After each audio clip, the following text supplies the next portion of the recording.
Welcome to Solosaurus, a podcast about one-player board and card games. My name is Brandon Waite. My name's Carter Mackey. And this is episode 8, where we're going to be talking about an older deck-building game called Shadowrift, 2nd edition. If you're burnt out on deck builders and that sounds uninteresting to you, stick with us anyways, because I think you're going to find that this one is just a little bit different. But first, we're going to get to the news. First bit of news we have today is the king of Ameritrash games, Richard Launius, is releasing Batman the Animated Series, Gotham Under Siege. So it's a game from IDW Games for 1 to 5 players, where you take on the role of Batman and his allies from that amazing animated show, and you use dice to save the city. That's it. It's not much of a description. But honestly, it's been a couple of slow news weeks in the specific, solo game announcement department. We're a little bit too far out from the summer conventions. I think people are holding back a lot of their announcements until just before or during those conventions. So this is what we got for you, right? So Batman, the Animated Series, Gotham Under Siege. The second big piece of news today is that the Spiel des Jahres nominations for this year have been announced. As far as solo games are concerned, there actually aren't that many soloable games that were nominated. So the only game with an official solo mode that I saw was Ganz schon clever, which is a roll and write game that I'd never heard of before these nominations came out. These have become very popular right now, and they're very easily soloable, so not much of a surprise there. But that is nominated for the Kennerspiel. And also, Azul has been nominated for the Spiel des Jahres, and that one does have a user-created solo variant on BGG, which we do plan to look at on the show at some point in the future. And finally, Pandemic Legacy was given a special award. That's the first time that this has happened in several years. Basically, Pandemic Legacy Season 2, according to the Spiel des Jahres judges, this is the legacy game that all other legacy games are going to be measured against. Since that's soloable, just wanted to mention that in the news. What does that mean as far as what kind of special award? Basically, it's called Special Prize, I think is how you translate it. It's just they reserve the right to be able to award recognition to a game that they think does something special. And I think they decided to go with Pandemic Legacy Season 2 because it's not the first legacy game, but it's the first one that's incorporated story and evolved mechanics from an award-winning game into the same package, I think. Because the first one does have story, but I think this one takes it to the next level. So not played Season 2. I only played about a third of the way through Season 1. So right. You can't speak to that from personal experience. But a lot of people have enjoyed this as a solo experience. So just keep that in mind if that's interesting to you. The last piece of news for today is that there's a rumor going around from Reuters that Asmodee is looking for a buyout, which is pretty significant because Asmodee for the last few years has been buying up every hobby board game company they can get their hands on. And now if they're seeking a buyout, it looks like it's going to be somewhere in the neighborhood of $1.7 billion. There aren't that many companies that can afford that. Company names that come to mind are, Hasbro, Mattel, companies that you don't really want Asmodee's properties going to. Just throwing that out there. I don't think, even if Asmodee was purchased by a company like Hasbro, it's not the end of the world for the gaming industry. If you go to a convention, you will see, yes, Asmodee companies do make up a huge portion of the convention floor, but that's also because they tend to be bigger companies, right? So they can afford extra space. Right. There are so many game publishers out there. So not the end of the world, but also definitely not great news for the hobby. Yeah, I'm just trying to think of any other companies that would be anywhere close to big enough to buy them that would already be in the gaming world. Like, it'd have to be like someone like Hasbro or Mattel or like someone who wants to come into more of like the gaming hobby. Well, as I understand it, it doesn't really need to be a gaming company because the reason Asmodee has started to buy up all these other companies is because they were bought out, as I understand it, by a company whose goal is to take companies, buy out their competitors, grow them very quickly, and then sell them off within a few years. Okay. So I guess this has been a trend for the company that is behind Asmodee or the owners behind Asmodee for some time. And so now we're just seeing it play out after they purchased all these major board game properties. Just something to be thinking about, praying about for the next few years. It's a big deal. So that is the potential buyout of Asmodee. We'll let you know if there are other developments on that front. But that's all the news. It's slow news week, like I said. So we're just going to get straight into our game of the week, which is Shadowrift 2nd Edition. This is a game that came out originally in 2012 from Game Night Productions, and then it went on Kickstarter for its 2nd edition, which was published through Game Salute. This is designed by Jeremy Anderson. It plays 1 to 6 players, and this is a cooperative deck building game where players take on the roles of heroes defending a medieval city called Haven Town, or I guess medieval high fantasy city. And it's facing destruction at the hands/claws/teeth of various monster groups that have come through a shadow rift, right? That's where the name comes from. So your goal then is to work with the other heroes at the table, or by yourself if you're playing solo, to either build up the walls of the city to keep out the monsters and build the city into the sort of an impenetrable fortress, or to close the shadow rift where the monsters are coming from. That's the goal of the game. We're just going to get right into components. Okay. I thought everything was pretty good as far as like card art, like the quality of the cards. I mean, nothing like mind-shattering, but solid. And we have the deluxe version of the 2nd edition, correct? Yeah, we do. That's important to note. So right. I think the only difference is that it does include a game board to help you organize all of your cards. Okay. So, and the game board's actually really nice. Yes, it is. It's nice. It's I feel like pretty well laid out. The foam dividers and cardboard inside of it to kind of store your cards and potential, I guess, future expansions. Yeah, all of that seems like pretty like high quality and works well. Yeah, I think when I looked at the outside cover of this box, so if you buy the 2nd edition, as I understand it, there are multiple box sizes. So there's one that's sort of a Ticket to Ride size box. That's the one we have. That holds the board and everything really nicely. I think the other edition is in a sort of smaller half-size box. Anyway, I can't speak to the other. I can only speak to this one. The cover on this box is not... It's not a wow cover, right? I mean, it doesn't... If I walk past this on the game shelf at the game store, I'm not going to give it a second look because it's another medieval high fantasy game. It looks fine, but it doesn't do anything really to draw me in. Right. It just looks like very generic. But when you get inside the box, I think what you get is really nice. Like the foam dividers are wonderful. The dividers that they give you to organize your cards. I mean, everything on the inside is aesthetically fantastic. The card art is wonderful. The graphic design on the cards is great. I mean, I don't know. I thought component-wise, this thing was fantastic. Yeah. And because the game has a lot of different piles of cards and rows of cards on the table, I actually cannot imagine playing this game without the game board. Yeah. I mean, you could do it, but it's just nice to have things that kind of lay it out and kind of keeps everything consistent. Yeah, and there's some helpful reminders on the game board that are nice, and it labels what the different rows are supposed to be, so at a glance you can tell. Has turn order. Yeah, I don't often advocate for deluxe components, but if you can get your hands on the board for this game, if you like this game, it will definitely improve your play experience. Overall, components, I think, are good. They're not gonna... It's not a CMON game, right? So there are no miniatures. There's a couple of cardboard standees for little things that you need to keep track of, some cardboard tokens that are fine. Right. But overall, it's a very nice package. The rules, on the other hand, definitely leave a lot to be desired. The rule book for this game is pretty short. It's sort of a half the size of a normal rule book, like a half sheet of paper, and maybe 20 pages or something. It's not bad. Yeah, probably a little less, but yeah. Easy to get through. I felt like I was up and going in no time.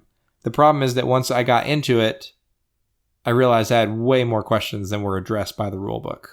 Yeah, the rules weren't so bad. I was a little... there were some things I wasn't clear on, but I wasn't too worried about. I felt like I grasped it well enough. But once I started playing, the first turn took a while to get through because I was constantly having to look back to the rules and I wasn't really sure still what I was supposed to be doing. Yeah, which is disappointing because part of the appeal for a game like this is that you get into it quickly and you can start just enjoying the game, right? A natural comparison for this game is going to be Dominion, because Dominion is another deck builder, right? Or even Marvel Legendary. A lot of people like that one.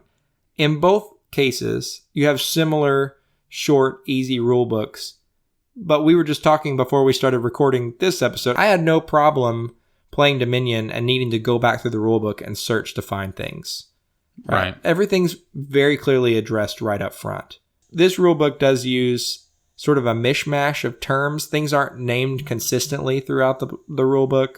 Little things that shouldn't be a big deal aren't really addressed. Yeah, it just I think the consistency of vocabulary, clarity of word use, it just didn't feel like clean in the explanation of some of his rules and making sure that there wasn't, I guess, ambiguity. Whereas something like Dominion, I didn't ever really... First time I read through that, I don't think I ever felt any kind of ambiguity about how I was supposed to interpret the rules. Just not the case with this. No, and you really have to use the FAQ for this game. There is one on Board Game Geek. You should check it out. But even that's not quite as extensive as I would like it to be. Yeah. And my understanding is that part of the reason they had a second edition is because the first edition had a lot of similar problems. Major misprints on cards, and then plus the rules just weren't clear at all. I feel like they missed a major opportunity here to give the rules the once-over they need to really develop them well. Yeah. And they still feel kind of half-baked to me. Yeah. So it's not the end of the world. I've seen worse rule books than this, but it definitely could be considerably better. Yeah. I think. So, but then that brings us to actual gameplay. So the way this game works is you pick from one of several different monster factions that are attacking the city at the beginning of the game. So I think the base box includes like 6 of them maybe. And they're all wildly different in how they operate. I mean, they're not only themed differently, but just the kind of, I guess, mechanics behind them. The abilities of the creatures that will be attacking feel pretty different for a lot of them because it's kind of tied into a lot of their I guess, factions' special abilities. Yeah, they're really, really cool. Yeah, very cool ideas for these monsters. Every one of them feels highly thematic. You know, when they attack you, they do different kinds of damage, and the way that they damage you plays a pretty major role in how you build your deck for that particular kind of monster. Right. So really love the way that they handle that. And of course, in a game where monsters are attacking a city and you're working cooperatively then, because this is a deck building game, you also expect there are going to be cards that make you and your heroes stronger, which is the case here. There's a monster track at the top of the board where monsters come onto the board and they slowly move down a track and get more and more powerful as they go down the track until you kill them to remove them. And if they ever make it to the end of this track, then they stop damaging you, but they have a little counter on the top corner of the card that makes it so that more and more monsters can come out during the game. So you have to be balancing attacking monsters with trying to build yourself up. So like Dominion, you have a selection of maybe 10 different kinds of actions you can add to your deck. Yeah, I think it's 10 cards. And you have the opportunity to buy those on your turn to make yourself stronger, which is an interesting idea. I mean, to take that kind of core concept of Dominion and use it to buff your hero, right, is a good idea. Yes, for a cooperative game. But playing solo, it doesn't work great. And the reason for that is, in the solo version of this game, you play one hero, which is fantastic. Right. First of all, because playing 2 different heroes, managing 2 decks is so clunky. Mm-hmm. So I really like that they didn't go that route. But the problem is, the rulebook does not address this, but on the online FAQ, you learn that if a card effect would affect another player, or is contingent upon other players taking an action, then you don't get that benefit of the card. Or that card just doesn't work at all, period. Which is insane, because that means you lose access in the solo game to like half the cards that are included in this box. Yeah. I don't know if it's quite half, but it's more than it should be. It's not just like 1 or 2 cards. I mean, it's like I feel like 6 or 7, probably more than that. It's a lot. And they're the kind of things that you need to have a dynamic experience that make you feel like a hero Right. when you're playing this kind of game. Limiting your access just because you're playing one player makes the solo mode feel tacked on in a way that it wouldn't if that just wasn't an issue with those cards. Yeah. Because other parts of the solo game are very well considered. Yes. You know, they mitigate the fact that you don't have multiple players at the table by simply saying, okay, for every monster turn, you just take 2 turns yourself. Right. That's genius. Right. You know, why do more deck building games not do this for the solo mode? Right. I'll never understand. It's such a simple thing to tweak, but then not having access to those cards just feels like such a major missed opportunity for solo players. Yeah, because, I mean, I like the general premise, but it was once I started playing the first game. And I was playing the first game based on the, I guess, hero cards that it recommended. And I think 2 of the cards basically didn't really work well when you're playing solo. It would have been nice if it at least said that in the solo rule section instead of just online, that some of the cards aren't going to work, especially the recommended starting game. I guess, I was excited about it, and then it felt bad to think about, okay, so there's much less replayability here than there would be if you were playing, I guess, the full version with other people, or if you just had multiple heroes. Yeah, which is a shame, because otherwise it would make for an excellent solo experience. As it is, that's a pretty major mark against it, I think. Yeah. Now, as far as building up your hero is concerned, this game does do that in some pretty interesting ways, though. So there are some major departures from the way deck building games normally work here. Normally, you have some kind of currency in a deck building game that allows you to have access to better action cards that you use to build your deck. Okay, so that is true here. There are actually multiple currencies in this game. You have might, which is sort of your basic money, essentially, for buying action cards. Most cards that you want to buy do cost some kind of might, or some amount of might.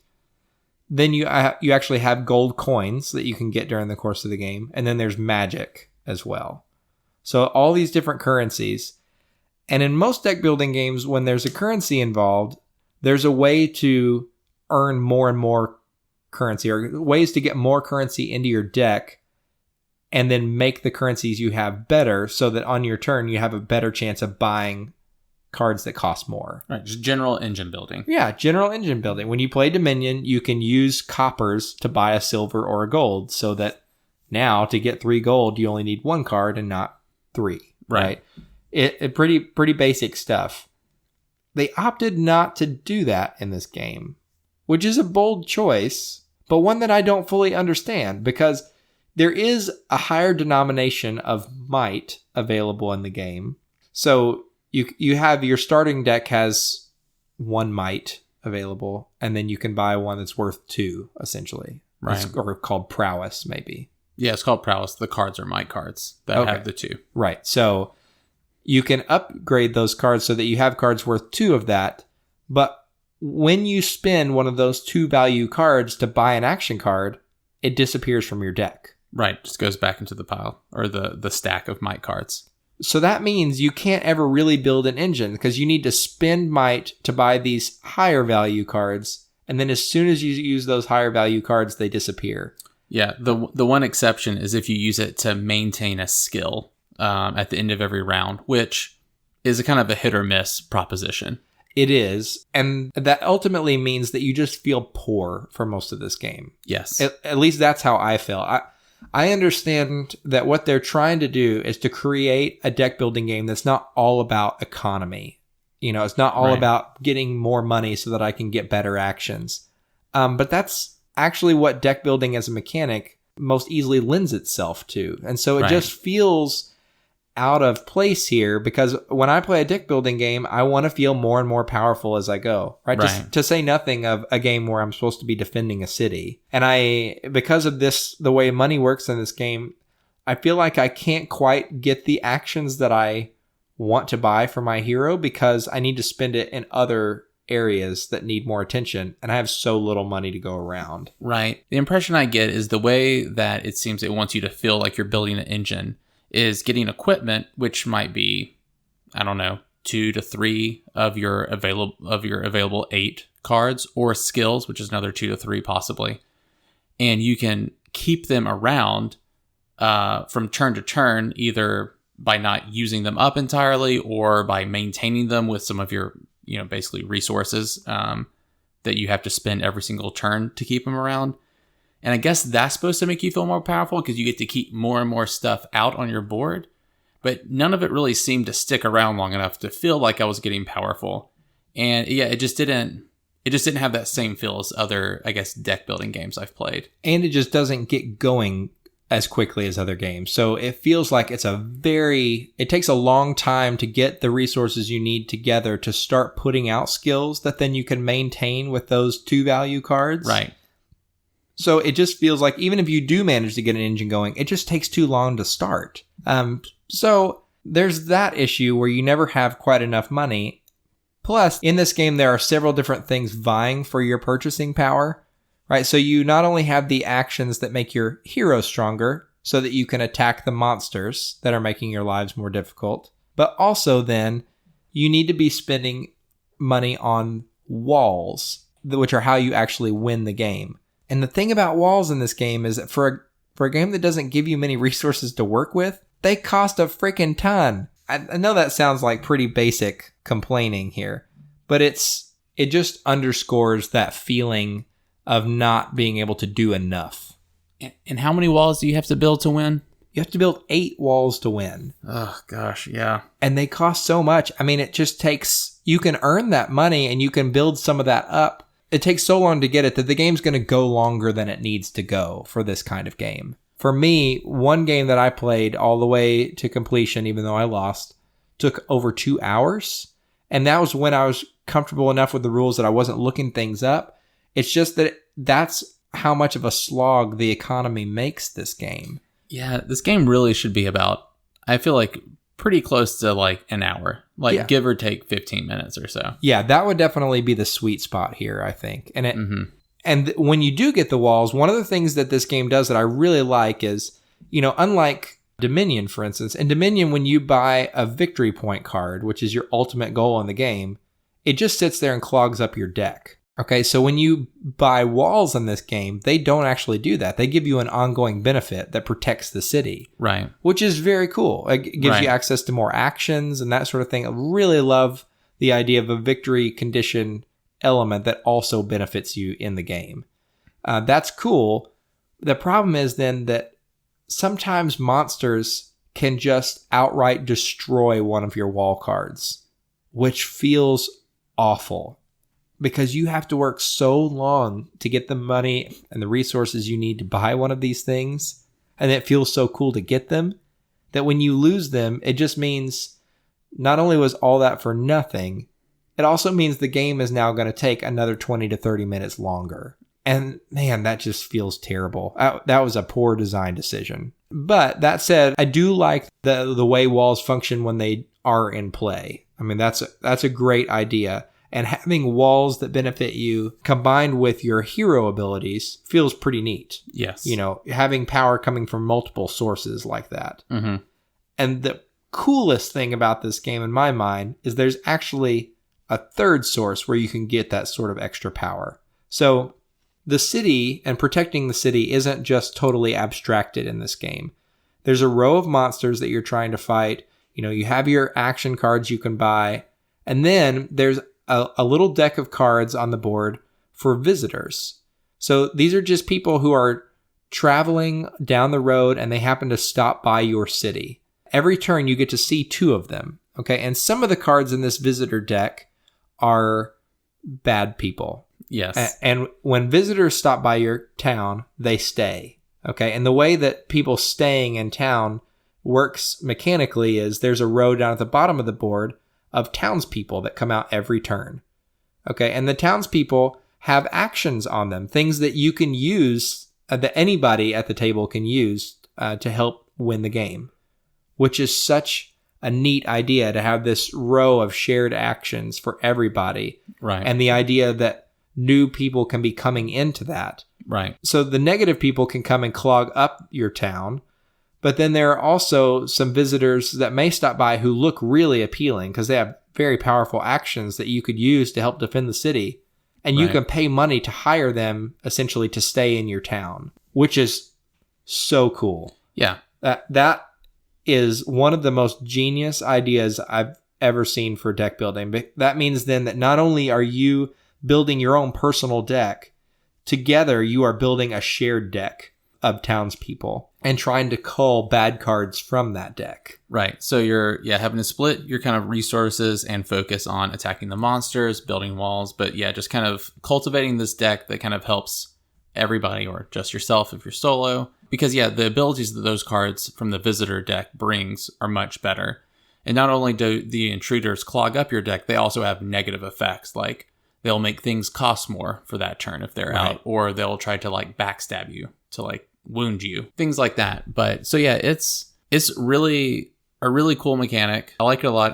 I like the whole kind of managing the inside of the town too, because it's not like whenever monsters attack, it's not only they're attacking you and affecting you or like destroying your walls, they will actually target specific types of villagers, whether it's like kind of like a nobility one where it'll attack like a prince or merchant, or I don't know how those are both connected, but they are somehow, or like, like some kind of a food producer or whatever. And so it's cool that like you can see what they're coming and kind of manage that with, trying to protect certain villagers and whatnot. Yes. And when you can't protect them and a villager is killed, you remove them from the town, put them back into the visitor deck where another visitor of that type could come back, and you have the opportunity to convince them to stay. And in their place in the town, you put a corpse card. Which sounds like a silly, small thing, but it's genius because you can actually lose this game if you turn out all, 5 or 6 cards go out into the town row. If you turn those out at the beginning of your turn, and every card in the town row is either, a robber or evildoer or a corpse, then you lose the game. Right. You can't just have a city of evil folks and corpses. Yeah. For good to prevail, you have to have hardworking people who want to fight against the darkness, which all that together works to make the game feel more thematic than most deck builders I've played. Yeah, absolutely. And just like some of speaking of like the corpses, I mean, I never played with the necromancers, but if you have like, I think the way it works is like you have corpses in your like town square or whatever, they can turn those corpses into zombies that add new monsters. I don't know. That's awesome to me. Yeah. The way that the mechanics of the monsters interplay with the town is different from deck to deck. So each monster type has vastly different ways they interact with the town, which is so cool. Yeah. I mean, it just gives the designers more levers to pull, essentially, when you're adding expansions and that sort of thing. Right. Yeah. And so like, if you play with the demons, instead of like having robbers and backstabbers and whatnot, you have all of those get replaced with cultists. And so then you can start getting cultists that are infiltrating your town. And so when certain demons are attacking your city, they will trigger, if there's a cultist present, they get special abilities triggered or like attacks. I don't know. That's awesome to me. Yeah, it definitely is. And it would be even cooler if I could afford to actually recruit more people to come to my town. But because the economy is so tight, you really can't. What I really wish they could do is just concede that a deck building game needs the ability to increase your income over time. I think if they did that, that would fix almost every problem I have with this game, because that piece is what felt more restricting to me than anything else. Yeah, I feel like if they tweak the dials to where they gave you more power through being able to build kind of like an economic engine and just made other aspects harder, like, I don't know, either through like the intruders or having to manage that more or dealing with the monsters were a little bit harder. I don't know. I feel like they could still maintain the same difficulty level pretty easily. Yes, absolutely. And if you could do that, then there's a lot of reason to revisit this game, because this is a highly replayable game in my mind. Well, more so for people playing with others and less solo. Right, that's true. When you don't have access to those action cards, it does severely limit, the variability of that piece of the setup. But having all those different monster groups makes a big difference. Yes. having the flop of cards in a deck building game automatically introduces a lot of variability to a game. I don't know. I feel like every game feels considerably different. Yeah, absolutely. And so that is a huge mark in its favor. If you really like this game, you can revisit it over and over again, even with just what's in the base box, and be able to see a lot of different things. We also got the Skittering Darkness expansion, which adds creatures that hurt you with venom, which just adds more monsters to the game and gives you more action cards. So, it's the kind of game that expansions just further introduce replayability without adding a lot of complexity. Right. So, all that said, then I think we're about to the place where we want to talk about the good, the bad, and the ugly for this game. So for me, there is a lot of great stuff in this game. When I initially got this box in the mail and took a look at it, I sort of thought, another deck building game? Aren't we past this yet? Because that train's been moving for a while. Yeah. But in reality, this box has a surprising number of things that are very different from other games. I love that every monster deck feels so different. Yeah. Yeah. That is awesome. Definitely a great mark. The fact that the solo mode, apart from that action card problem, I'm not being able to use all the action cards, the solo mode for this game is very well considered.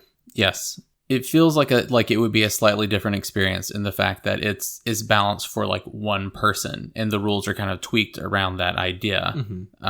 Instead of just you managing two characters or, 2 players worth of resources and cards and having to do double the work. Which is what I thought I was going to find in this box. It was such a pleasant surprise not to find that. And there's actually just plenty in this box too. If you buy the second edition with the board, because I do think the board makes a huge difference for me personally. I think the board makes a big difference. In this box, you have enough for a lot of games. You definitely get your money's worth here, I feel like. The theme is incredibly strong for me. Actually, much stronger than I expected and much stronger than other games of this type. So I really like how the theme comes through. I like the corpse system. I know that's dumb, but I think that's such a cool idea. Yeah. It makes you feel almost a personal connection to some of these just people printed on cards. You know? Like when the baker dies. Yeah, the baker dies. Or there's a kid in the game. And when the kid is present, then the city can't just be annihilated outright. Some monsters have the ability to annihilate the city. That is like such a cheesy, amazing thematic touch. Right, yeah, because when the child is around, there's always hope for the future. It's so wonderful. I love it. Yeah. And when the child dies, not only is it a little sad because it's a kid dying in a game, right? But also because you can very easily lose the game now without that kid there. Right, now you can get annihilated. Yeah, so thanks, kid, for being in the town. Yeah. Another thing that I think is good about this game is that it's very hard to win, which sounds a little weird maybe, but I just have this thing where if I can beat a co-op game or a solo game the first time I play it, I almost immediately lose interest in that game. Right. This is definitely a challenge, and you have to be thinking the whole time. You need to be very intentional about constructing your deck, or you are going to get your butt kicked. Yeah. Which I did every time I played. Yeah. But I do believe it's possible to win. Yeah. I didn't win in my games either.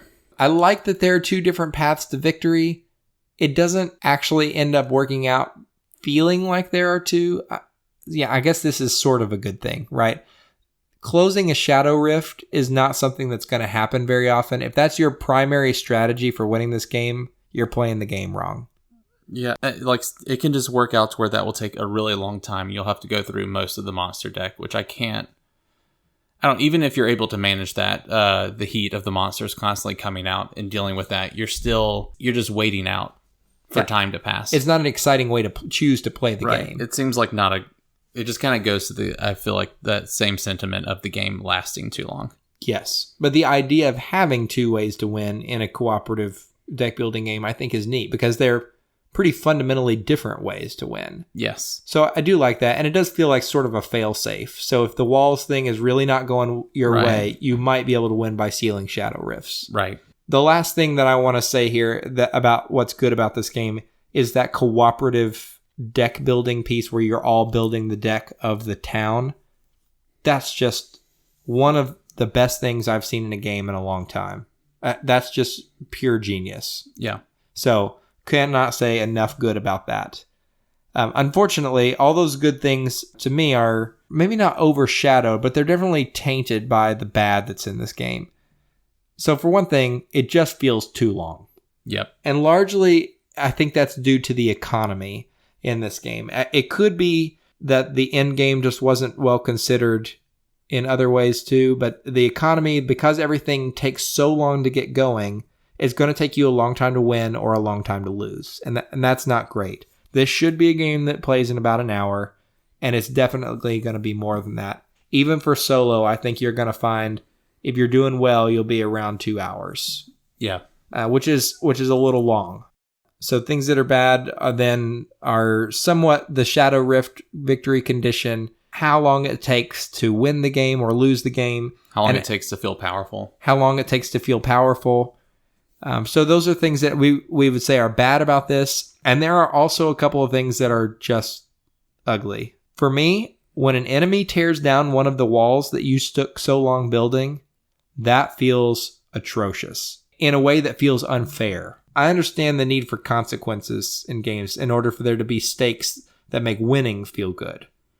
But tearing down a wall when they're already so expensive and there's not many good ways to earn money, that's just not fun for anybody. So I really, really hate that part of the game. I might even just say here, the economy probably is an ugly thing for me. It needs to have some way to get more money. But the most egregious thing to me is the fact that you can't use all of the action cards in the solo game. Yeah, and there's just too many action cards that applies to. Yeah. If it was just like 2 or 3, I'd be like, nah, well, that sucks, but whatever. It's not that big of a deal. But it's a considerable amount of cards that are affected by that in one way or the other. And maybe that won't be a huge deal to you. To me, it just felt like losing access to that many action cards makes it harder to recommend for a solo-only purchase. Right. And I mean, if that doesn't bother you, or you're just like, well, I'll just homebrew it and change the rules and say I can use those cards. I mean, I guess that's always an option too. Yeah, that's true. Yeah. At the end of the day, though, I don't dislike this game. Yeah, I don't dislike it. And it kind of like you said, like when I saw it at first, not excited. When I read the rules, I was very excited. And then I played it and I was pretty disappointed, mostly because of all the things we said. Yeah, I feel like the good game is still in there. The good game is in there. I would even go so far as to say there's a truly great game in here. All it needs is the loving attention of a great developer. If this game got into the hands of a rockstar developer and they could fix some of those key issues, things that should have been fixed in the second edition, realistically, this could be an amazing game. Easily could be one of my favorite deck building games. It's just that there are just enough things standing in the way that is not quite there. Man, which kills me because I want to love it. Yeah. I want to love it so bad. And I don't dislike it, but there's just too many problems that need fixing. So this isn't a game that's going to get the Solosaurus stamp of approval from us. We want it to be, and we believe that one day there could be the ultimate third edition that fixes the problems, and we would totally review this game again if that's the case. But until that day, we're sorry to say it's not going to get the stamp of approval, but you might like it because there is a lot of good in the box. I guess who do you think would like this game, even though we don't love it? I think that if you are a fan of highly thematic deck builders, this is a great game for you. I also think that if you are part of a group that plays primarily multiplayer and you only play solo sometimes, this is a great fit for you. As long as you don't mind the slow progression, and as long as you don't mind looking up rules on FAQs, and as long as you don't mind long play times, because all those things are going to be at issue here. But for some people, those aren't a big deal. Right. And if that's your game group, you should 100% check this out, because I think this is criminally overlooked. You know, there are enough things here that I can understand why it's not more popular than it is. Right. But there are mechanics here that people should have been learning from for the last several years. Like very exciting stuff in this box that just gets dismissed out of hand. That's all we've got for you this episode.